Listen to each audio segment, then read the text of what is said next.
This is part 3 of the Journeyman Quarterback series. In part 1, I discussed some of the most well-traveled quarterbacks, and in part 2, I talked about some of the most talented journeymen, but I'm sure there were still at least a few names you probably never heard before.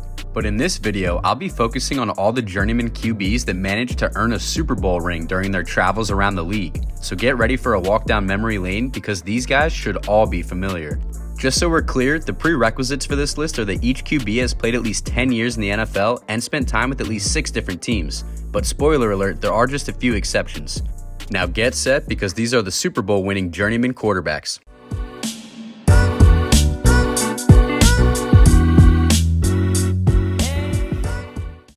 Because this video is focusing on the Super Bowl winning journeyman, I might as well start off with the QBs that didn't just win a Super Bowl, but did so as the team's starter.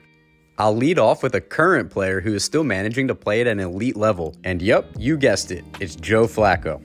Flacco started his career off with 11 years of stability leading the Baltimore Ravens from 2008 until 2018, but after leaving Baltimore, he spent time with 5 different teams over the last 6 seasons, bringing him to a total of 6 teams thus far in his 17-year career. Believe it or not, Flacco has never made a Pro Bowl appearance, but he did find a way to lead the Ravens to a victory over the 49ers in Super Bowl 47. He even set the NFL record for most passing TDs in a postseason with 11, and to top it off, he brought home Super Bowl MVP honors. But following his tenure in Baltimore, Flacco has bounced around quite a bit. First, he spent 1 season with the Broncos in 2019 where he started 8 games, then moving on to the New York Jets in 2020. He then joined his hometown Philadelphia Eagles in 2021, but never saw any game action, and midway through that season, he left Philly and rejoined the Jets where he stayed through the 2022 season. Then, in 2023, he joined the Browns and had a career resurgence, capping the year off by winning the NFL's Comeback Player of the Year. But despite his performance, he left Cleveland and signed with the Colts where he currently plays, and is already seeing game action. This next player spent time with 6 different teams over 11 years, but in that time, he was a Super Bowl champion and Super Bowl MVP, a Pro Bowler, and he holds 3 NFL records for most touchdown passes in a game, most consecutive completions, and highest career playoff completion percentage. I'm not sure who you were thinking, but I'm talking about Nick Foles. Foles reached legendary status in Philadelphia after leading the Eagles to their first ever Super Bowl win back in 2017, but he did this in his second stint with the team. He began his career in Philly back in 2012 where he stayed for 3 years, and in those 3 years, he made 1 Pro Bowl and set 2 league records, one for most consecutive completions with 25, and he also tied Peyton Manning's record for most TD passes in a game with 7. And crazy enough, Manning actually set this record just 1 month before Foles. But after 2014, Foles left Philadelphia and joined the Rams for 1 year in 2015, then the Chiefs in 2016, before returning to the Eagles as a backup in 2017 and leading them to the Super Bowl. He stayed in Philly for 1 more year, but then signed with the Jaguars for 1 season, then the Bears for 2 years before closing his career out playing 1 season with the Colts in 2022. Earl Morrall is a blast from the past, and honestly, his career needs a video of its own. He played 21 seasons in the NFL and spent time with 6 different teams. Morrall was the 2nd overall draft pick back in 1956 going to the 49ers, but after only 1 year in San Fran, he was traded to the Steelers where he made a Pro Bowl in his first year. But this was short-lived, and after only 2 seasons in Pittsburgh, Morrall moved on to the Detroit Lions where he lasted 7 years before spending 3 seasons with the New York Giants. After New York, he joined the Baltimore Colts as reigning MVP Johnny Unitas' backup. But when Unitas went down with an injury in 1968, Morrall stepped up in a big way, earning his 2nd Pro Bowl appearance, and he won league MVP. He even led the Colts all the way to the Super Bowl, but they came up short, losing to the Jets. A few years later in 1971, Morrall had a chance to redeem himself when the Colts made it back to the Super Bowl and Unitas was knocked out of the game with a concussion. Morrall didn't have his best game, but he did enough to help lead the Colts to victory, giving him his first Super Bowl ring. The next season in 1972, Morrall rejoined former Colts coach Don Shula, who is now with the Miami Dolphins. In the 5th game of the 1972 season, history would repeat itself and Dolphins starter Bob Griese went down with injury, so Morrall came in to start the final 9 games and he didn't lose 1. Griese eventually returned, replacing Morrall in the AFC Championship game, but in total, Morrall played in 11 games and the Dolphins ended the year by winning the Super Bowl and achieving the only undefeated season in NFL history. The Dolphins repeated as Super Bowl champs the next year, and Morrall stayed in Miami until he retired in 1976, ending his career as a 3-time Super Bowl champion. While Jim McMahon is one of the most talented QBs on this list, he's definitely the weirdest. McMahon is notorious for his goofy personality, and during his 15 years in the league, 7 different teams were able to experience his antics firsthand. He started off with the Bears in 1982 and won the NFC's Offensive Rookie of the Year. Then, in 1985, he earned his only Pro Bowl appearance and helped lead the famous '85 Bears to a Super Bowl victory. He was a fan favorite in Chicago, but after setting 15 franchise records in 7 years, McMahon was traded to the Chargers, where he played 1 year in 1989 and then had a solid 3-year stint with the Eagles, even winning Comeback Player of the Year in 1991. He then had 1-year stints with the Vikings and Cardinals, and then spent the beginning of the 1995 season with the Browns, but ended up joining the Packers mid-season. He stayed in Green Bay for his final 2 years, closing his career out winning his second Super Bowl ring as a backup to Brett Favre in 1996.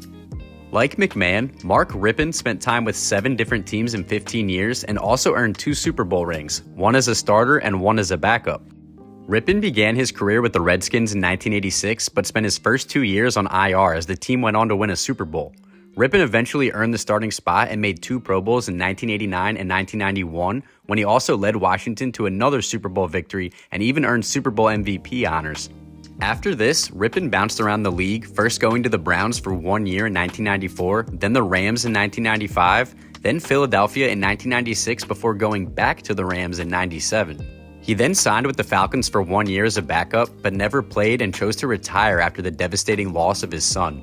But a few years later in 2001, Rypien came out of retirement and returned to the NFL, playing 1 year with the Colts as Peyton Manning's understudy, and he then played 2 preseason games with the Seattle Seahawks in 2002 before he was cut. The next 2 journeymen both earned Super Bowl rings, but as backups. However, they each had long and successful careers. First is Mark Brunell, who seemed to be around the league forever, playing 19 years and spending time with 5 different teams from 1993 until 2011. He started off as a backup with the Packers for 2 years from 1993 to 94, but he was traded to the newly formed Jacksonville Jaguars in 1995, making this the first trade in the Jaguars franchise's history. Brunell went on to become the best QB in Jaguars history, leading the league in passing in 1996 and making 3 Pro Bowls in 1996, 97, and 99. He stayed in Jacksonville until 2003, but was then traded to the Redskins, where he spent 4 years before a 2-year stint with the Saints, which is where he earned his Super Bowl ring in 2009 as a backup quarterback and holder. And he eventually closed out his career playing 2 seasons with the Jets in 2010 and 2011. Steve Berline is another quarterback that found success despite being a journeyman, playing for 6 teams in 17 years. Berline started out his career playing a 4-year stint with the Raiders, then spending 2 years with the Cowboys, where he earned his Super Bowl ring as a backup to Troy Aikman in 1992, before playing 2 more years with the Cardinals. Then, like Mark Brunell, Berline joined the Jacksonville Jaguars for their inaugural season in 1995, even starting under center in the Jags' first game ever before eventually losing the starting role to Brunell. After 1 season in Jacksonville, Berline moved on to another expansion franchise in the Carolina Panthers, where he stayed for 5 seasons from 1996 through 2000, even leading the league in completion percentage in 1998 and leading the league in passing yards in 1999, the same year he made his lone Pro Bowl appearance. Berline then ended his career playing 3 years with the Broncos from 2001 to 2003. The final 2 quarterbacks on this list earned their Super Bowl rings playing on the same team, and they're tied together in football lore. First is Kurt Warner, who had one of the most unexpected rises to NFL stardom. He's famous for leading the Rams to their first Super Bowl win in 1999 by quarterbacking the greatest show on turf, and then his career resurgence with the Cardinals. But Warner actually started his career out with the Green Bay Packers back in 1994, signing to the team as an undrafted free agent. But he was cut prior to the start of the season, and he then spent 3 years playing in the Indoor Football League with the Iowa Barnstormers from 1995 to 1997 before he got his second chance at the NFL in 1998 when he signed with the Rams. Warner wasn't immediately brought up to the active roster though. Instead, he first played with the Amsterdam Admirals of NFL Europe before earning a roster spot on the Rams as a backup. He took the reins as a starter in 1999 after an injury to starting quarterback Trent Green, who, spoiler alert, is going to appear next on this list. Warner took over and led the Rams to a Super Bowl win, along with winning his first of 2 MVPs and first of 3 consecutive Pro Bowl nods while playing with the Rams. But following the 2003 season, Warner left St. Louis and signed a 1-year deal with the Giants, where he began as the starter but eventually lost the job to rookie Eli Manning. After his stint in New York, Warner joined the Arizona Cardinals in 2005 and revived his career, making another Pro Bowl appearance in 2008 and even leading Arizona to a Super Bowl appearance before he retired the next season. Technically, Warner only played with 4 different NFL teams, but all in all, he suited up for 6 different pro teams over his 16-year playing career from 1994 through 2009. Lastly, we have Trent Green, and like I mentioned earlier, he earned his Super Bowl ring in a backup role after losing the starting job to Kurt Warner due to injury in 1999 while playing with the Rams. But Green did find success after his time in St. Louis. He played 16 years as a pro and spent time with 6 different teams.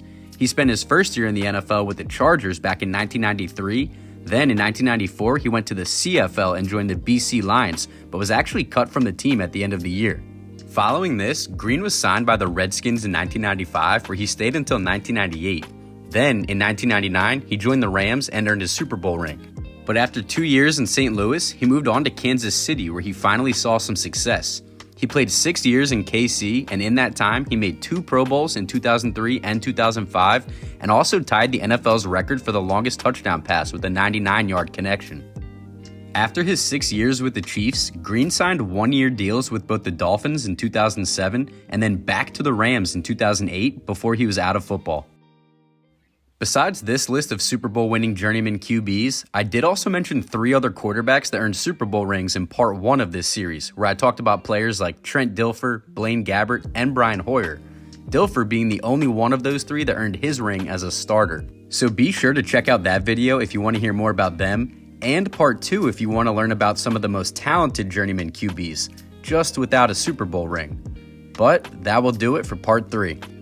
I hope you guys like this series. It was a lot of fun to make, and if you enjoyed this video in particular, smash that like button and subscribe to the channel so you know when I make my next upload. But until next time, get set because I'll have another video coming soon.